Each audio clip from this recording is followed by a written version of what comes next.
भारत वर्तमान में दुनिया की चौथी सबसे बड़ी अर्थव्यवस्था है और 2030 तक तीसरी सबसे बड़ी अर्थव्यवस्था बनने का सपना देख रहा है। 2047 तक भारत को विकसित बनाने की तैयारी चल रही है। अभी हाल ही में एक रिपोर्ट सामने आई है जिसमें काफी चौंकाने वाले आंकड़े सामने आए हैं। इस रिपोर्ट का नाम है वर्ल्ड इनइक्वालिटी रिपोर्ट। इस रिपोर्ट के हिसाब से भारत पहले स्थान पर आया है। जी हाँ, सही सुना आपने। इस रिपोर्ट में पहले स्थान पर आना कोई खुशी की बात नहीं है। भारत में बेशुमार दौलत है, लेकिन इसका बंटवारा इतना असमान है कि अब यह दुनिया के सबसे असमान देशों में गिना जाने लगा है। अमीरी गरीबी का नया खुलासा, क्या कहती है वर्ल्ड इनइक्वालिटी रिपोर्ट। ताजा वर्ल्ड इनइक्वालिटी रिपोर्ट के अनुसार भारत देश की 65% संपत्ति सिर्फ सबसे अमीर 10% लोगों के पास है।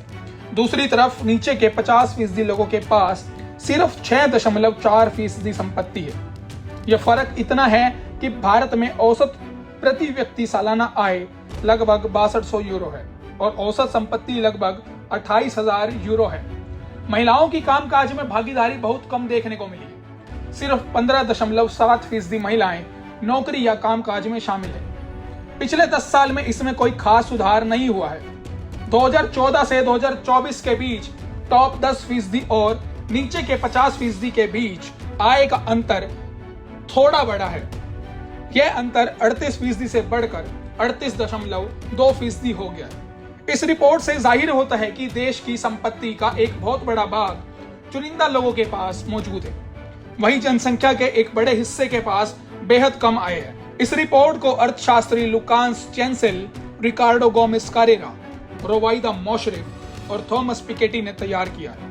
भारत में औसत प्रति व्यक्ति सालाना आय की बात की जाए तो लगभग 6,57,200 रुपए है और औसत संपत्ति लगभग 29,68,000 रुपए है।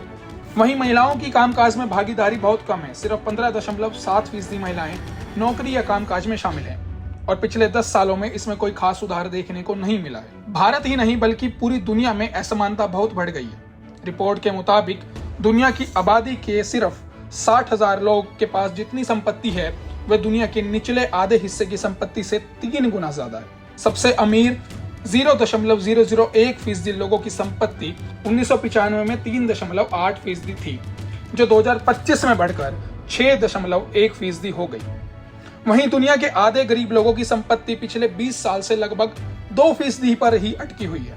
इस रिपोर्ट के अनुसार जो आबादी मिडिल क्लास में थी वह अब बॉटम 50% में आ गई है, क्योंकि टॉप के लोग ज्यादा तेजी से अमीर हो रहे हैं और मिडिल क्लास का हिस्सा कम हो रहा है।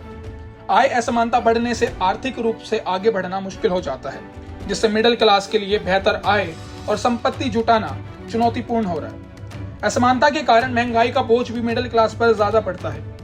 अगर ऐसा ही चलता रहा तो कहीं मिडिल क्लास का एक बहुत बड़ा हिस्सा खत्म ही ना हो जाए, क्योंकि इस श्रेणी के लोग नीचे की ओर ही जा रहे हैं। आगे बढ़ने के लिए इतने अवसर नहीं मिल पा रहे हैं। कहीं ना कहीं ये रिपोर्ट मिडिल क्लास के लिए चेतावनी है कि आने वाले सालों में आर्थिक स्थिरता और प्रगति के लिए खतरा है, जिससे वो या तो और गरीब हो सकते हैं या फिर आगे बढ़ने में काफी चुनौतियों का सामना करना पड़ सकता है।